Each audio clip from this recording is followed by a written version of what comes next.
And then I decided, I was at October 2023, I made the decision to leave tech.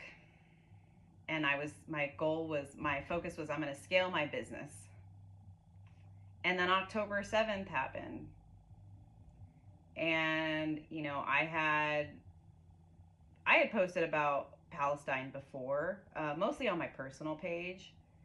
And I had just launched my TikTok. And like that was like my vehicle that I chose. I was like, Instagram's a little challenging. They were already challenging back then. Then I got political and they were like, no, you cannot go any further, Kimberly. But so like TikTok was going to be like, okay, I'm going to do tarot readings. And, like I had avoided it for so long. And as a soul alignment guide, as somebody who has very deep core values, I just could not see myself simply posting tarot readings and offering to sell my services as everything was happening in Palestine and Gaza. And, our country was obviously supporting what was going on with the whole freaking genocide. And I was like, this is a crossroads for me. This is a fork road in my path. Like, am I going to risk my reputation, my potential career, or am I going to sell my soul and just say, well, I'm just going to stick to my content. I don't want to be political. And I'm like, yeah, but healing is political. Self-care is political. Being a woman is political. Being somebody who is first generation Salvadorian is political.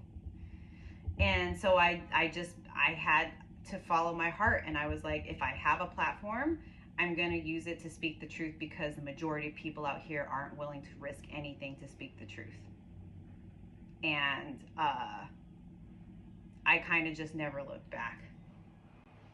And I just said, you know what, universe, how can I call myself a soul alignment guide and talk to people about the importance of getting to know their own values and aligning their actions, their words, their life around their core values if I'm not willing to do it. And this is what it looks like.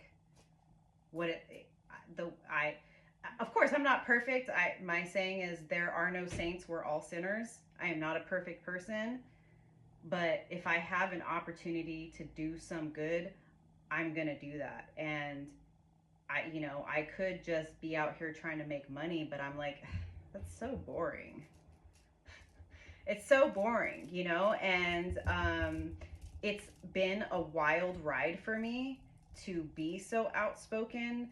I have definitely, as I know many people have experienced on so many levels, who have decided to use their voice, their platform, whether personal or public. I've lost friends, for sure. I've lost potential clients, but I've also met some of the most amazing people in my whole life. I have literally, like,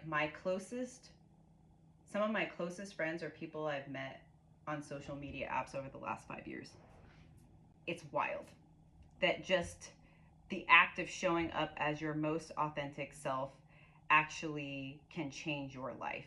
And of course, like, I have a tremendous amount of perspective and humility. Like, I'm not saying like, oh, Kimberly, speaking up for this oppressed class or that like that I'm gonna solve anything. No, it's just I realize, as I think we can see with the shift in the collective consciousness, as more and more people are, I would say, you can say waking up or just gaining the courage to speak their truth, whatever that happens to be, because that's actually very revolutionary, right? To just show up and be like, this is who I am, this is how I feel.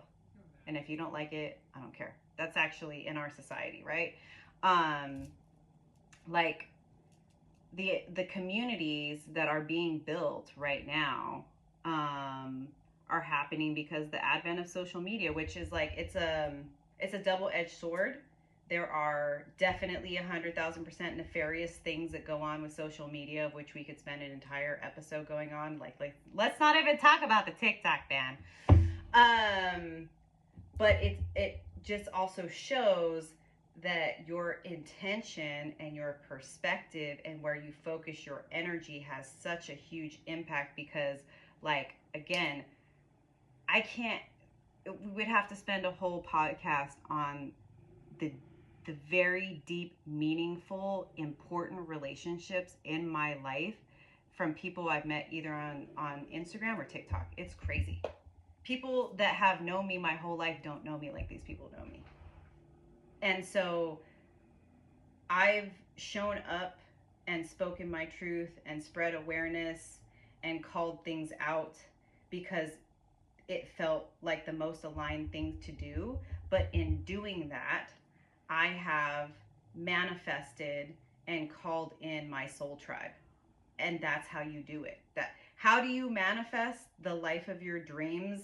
Like, to be a little like tongue-in-cheek with the whole spiritual content creator stuff, by being exactly who you are, by showing up as who you are. You don't have to wait to be that person. I wrote this down because I wanted to make sure to say this, because it came to me this last couple of weeks when I was thinking about this podcast. My trauma may have made me the person that I am, but I get to decide on the person I'm becoming. Right? And trauma can be, familial trauma, societal, plus the programming we kind of mentioned. But Kimberly gets to decide who she's becoming.